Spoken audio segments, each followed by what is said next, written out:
আর সামান্য একটু হবে, আর 2 মিনিটের জন্য আমি খিচুড়িটা দমে রেখে দিব। তো আমি যে মাপে পানি দিয়েছি, আপনারা যদি বাসায় ঠিক এইভাবে মেজারমেন্ট করে পানি দেন তাহলে দেখবেন খিচুড়িটা একদম ঝরঝরা হয়েছে। আপনারা যতটুকু পরিমাণে চাল এবং ডাল নেবেন ঠিক তার ডাবল পরিমাণে পানি দিতে হবে। খিচুড়ি অথবা পোলাও যে কোনো খাবারেই আপনারা এরকমভাবে পানি মেপে দিলে একদম পারফেক্টলি এটা ঝরঝরা হবে।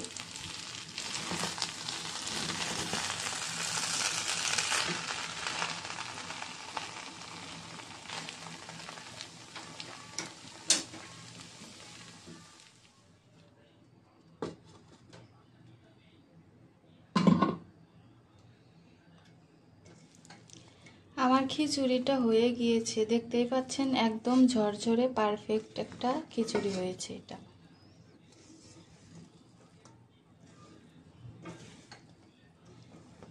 তো আপনারা বাসায় এইভাবে রান্না করে দেখবেন, আশা করি আপনাদের ভালো লাগবে। ধন্যবাদ সবাইকে। আসসালামু আলাইকুম।